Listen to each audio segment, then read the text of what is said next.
Hello welcome back to Pokar academy. આજે આપણે વાત કરવાના છે પીજી સેટ 2018નું જે પેપર લેવાયેલું હતું એનું સોલ્યુશન ફર્સ્ટ પાર્ટની અંદર આપણે વાત કરશું। ફર્સ્ટ 10 ક્વેશ્ચનની પાર્ટ 1ની અંદર આપણે વાત કરશું question number 1 to 10 and then after part 2 part 3 એવી રીતે આપણે ટોટલ 100 ક્વેશ્ચન્સ છે એને કવર અપ કરશું। ત્યારબાદ જે 2019નું પેપર છે એને પણ આપણે 1 by 1 કવર કરશું, જેથી કરીને તમારી જે એક્ઝામ છે એના પહેલાં તમને આઈડિયા આવી જાય કઈ ટાઈપના ક્વેશ્ચન્સને કઈ રીતે રિલેટ કરી શકાય છે, અને ખાસ તો એ કે જે ક્વેશ્ચન પૂછાય છે એની પેટર્ન કઈ ટાઈપની છે એ તમને આઈડિયા આવી જાય। ઠીક છે, તો let start the question number 1। Question 1 is the full form of the TMT bar. તો ટીએમટી બારનું ફૂલ ફોર્મ શું છે? તો થર્મો મિકેનિકલી ટ્રીટેડ બાર। તો ક્વેશ્ચન 1નો આન્સર છે તમારો બી।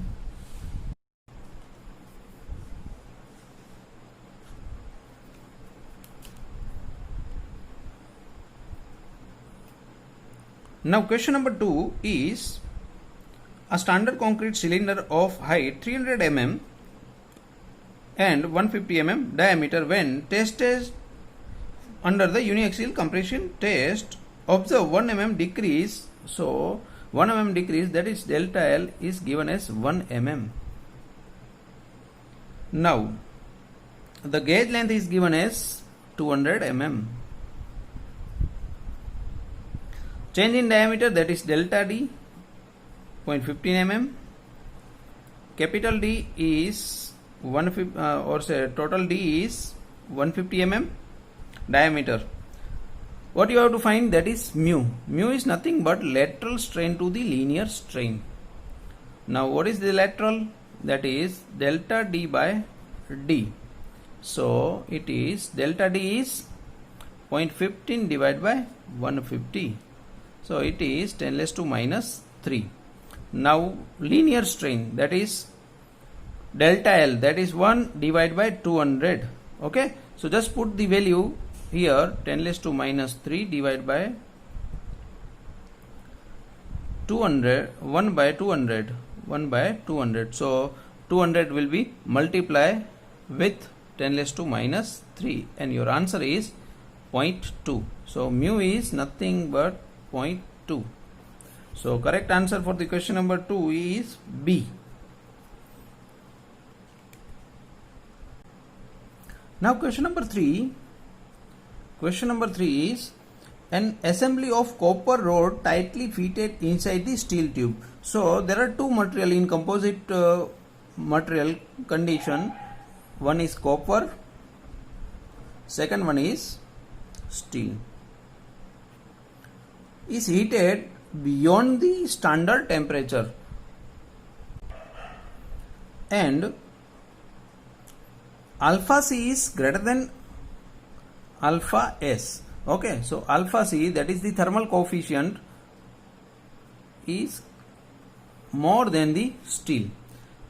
So તમારે યાદ એટલું રાખવાનું છે, જ્યારે થર્મલ એક્સપાન્શન જેનો વધારે છે, સો લેટ સપોઝ કોપરનો વધારે છે, તો કોપર તમારો એક્સપાન્ડ થશે, ડેલ્ટા એલ તમારો કેવો હશે? મોર, એઝ કોફિશિયન્ટ ઇઝ મોર। સો જે જગ્યાએ તમારો બાર એલિમેન્ટ ફિક્સ્ડ કન્ડિશન છે, યાદ રાખજો, રિજિડલી કનેક્ટેડ છે એટલે ફિક્સ્ડ છે, this is your fixed condition, this is your fixed condition.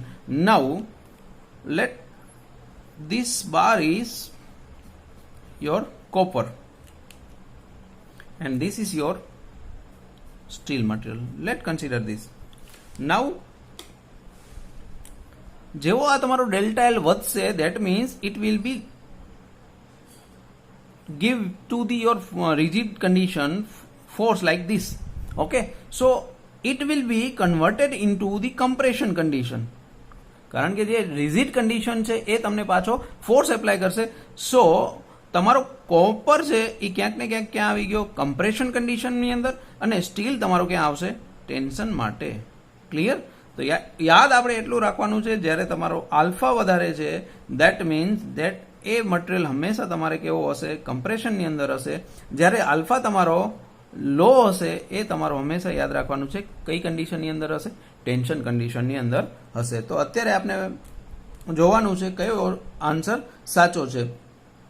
તો આન્સરની અંદર ફર્સ્ટ કેસ આપ્યો છે road will experience tension and tube will experience compression. હવે જોઈ લઈએ, રોડ છે એ તમારો કોપર છે. Copper is nothing but the road and your steel is nothing but the tube. So rod will be in tension. So no, A is wrong.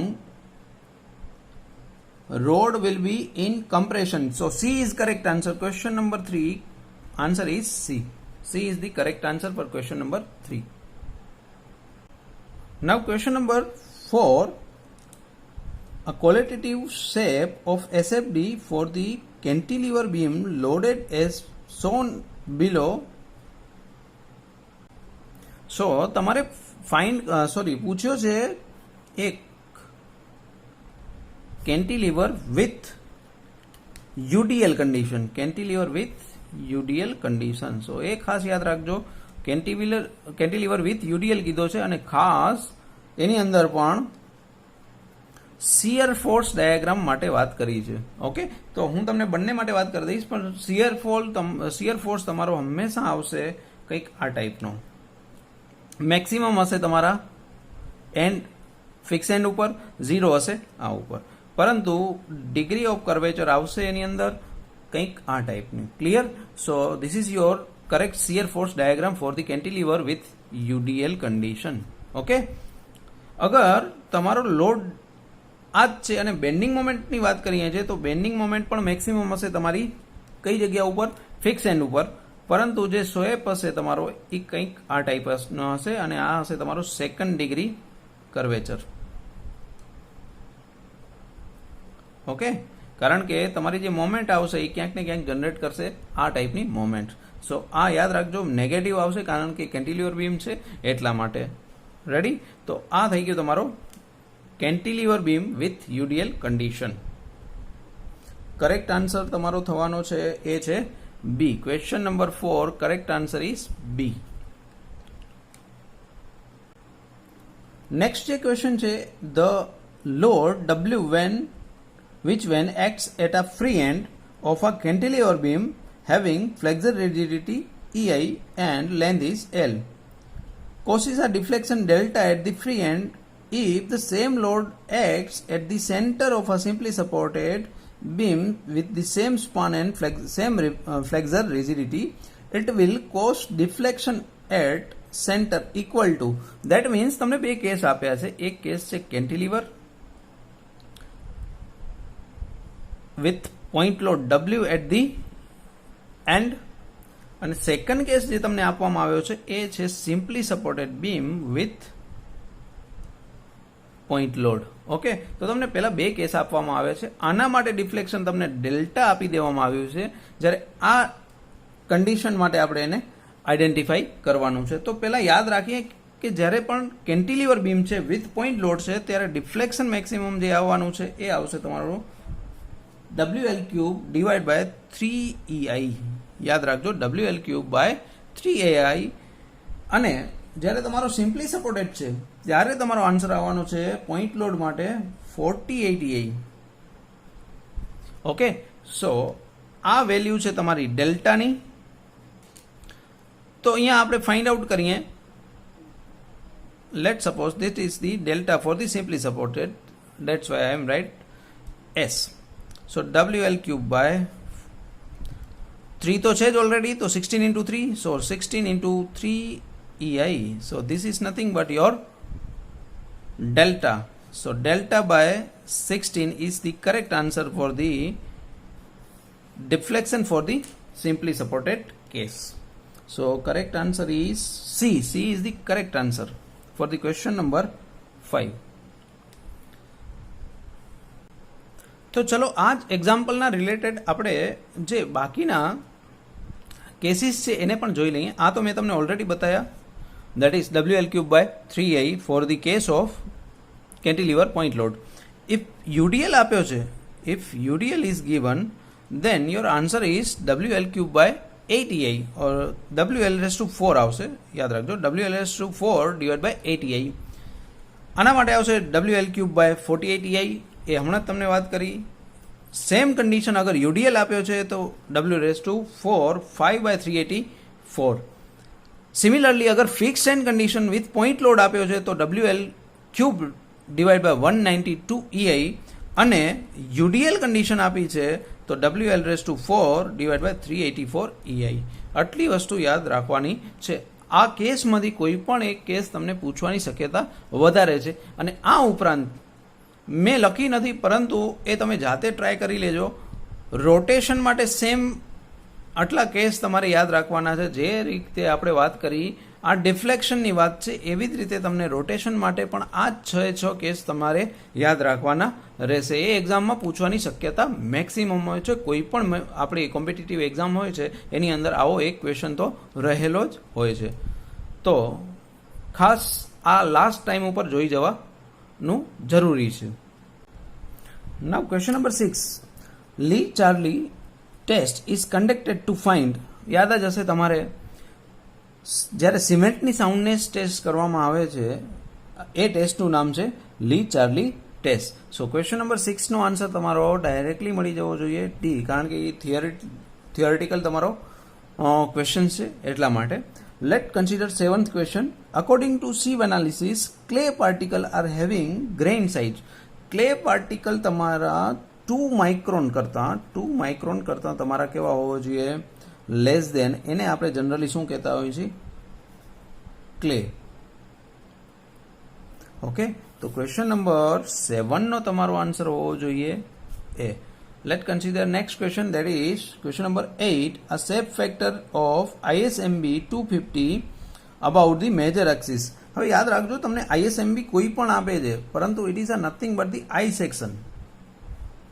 So that you have to remember કે I સેક્શનનો general કેસમાં તમારો shape factor જે હોય છે એ 1.12 to 1.15 હોય છે. કેટલો હોય છે? 1.12 to 1.15. કોઈ પણ ટાઈપનો I સેક્શન તમને જ્યારે પણ પૂછે ત્યારે 1.12 to 1.15. અને મેજર એક્સિસ એટલે બીજું કંઈ નથી. This is your the major axis. Now second thing is, આ તો તમને પૂછ્યો છે I સેક્શન માટે. એવી જ રીતે તમે રેક્ટેંગ્યુલર અગર શેપ છે તો ત્યાં તમારો શેપ ફેક્ટર આવવો જોઈએ 1.5.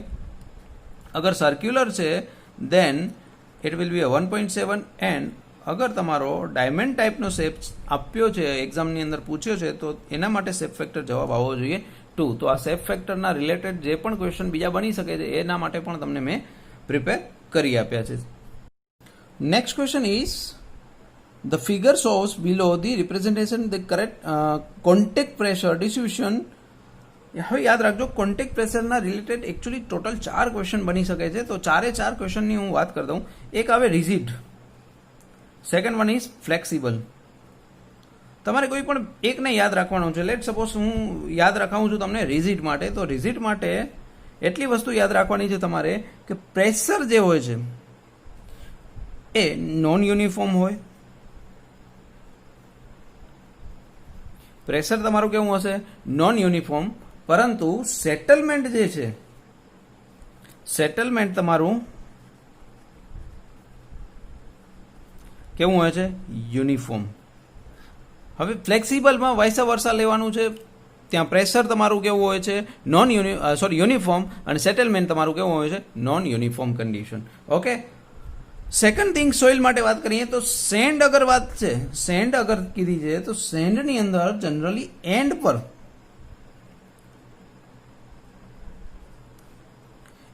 પર તમારું પ્રેશર છે એ લેસ હશે, જ્યારે ક્લેની અંદર પ્રેશર કેવું હોવું જોઈએ? એન્ડ પર મોર, મતલબ ઇન્ક્રીઝિંગ ઓર્ડરમાં હોવું જોઈએ એન્ડ ઉપર. તો હવે આટલી 4 કેસીસ તમારે યાદ રાખવાનો છે. પહેલી તો વસ્તુ રિજિડની અંદર પ્રેશર નોન યુનિફોર્મ હશે, સેટલમેન્ટ યુનિફોર્મ હશે. રિજિડ હોય યા ફ્લેક્સિબલ હોય, સોઇલ માટે વાત કરી, સેન્ડ હશે તો પ્રેશર તમારું હશે કેવું? Less at the end. કારણ કે હવે રિજિડ કેસ છે અને સાથે તમારો પ્રેશર કેવું હોવાનું છે? પ્રેશર ડિસ્ટ્રીબ્યુશન તમારું રિજિડ માટે લેસ હશે એન્ડ ઉપર, યા તો મોર હશે. તો લેસ હશે તો સેન્ડ કહેવાનું, મોર છે તો ક્લે કહેવાનું. હવે તમને જે ફિગર આપી છે એની અંદર તમે જોઈ શકશો કેવું આપ્યું છે, લેસ આપ્યું છે. તો એનો મતલબ એક તો સેન્ડ કન્ડિશન છે અને બીજું રિજિડ કન્ડિશન છે. તો હવે રિજિડ પ્લસ સેન્ડનો જે ઓપ્શન હોય એ તમારો સાચો ઓપ્શન.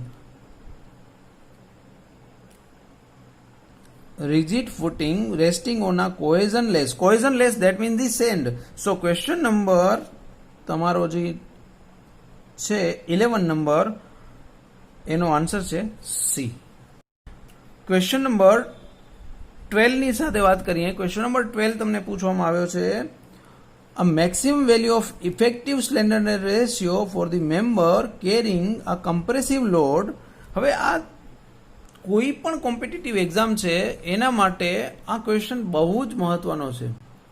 તો જે કોડલ પ્રોવિઝન છે એના પ્રમાણે કઈ કઈ કન્ડિશન્સ છે, 4 કન્ડિશન્સ અત્યારે જો હું તમારી સમક્ષ જે ક્વેશ્ચન્સ લઈને આવ્યો છું એના એક ક્વેશ્ચન ઉપરથી ઘણા બધા ક્વેશ્ચન બની શકે છે. એવા ક્વેશ્ચનને તમારા સમક્ષ સૌથી પહેલાં લાવું છું.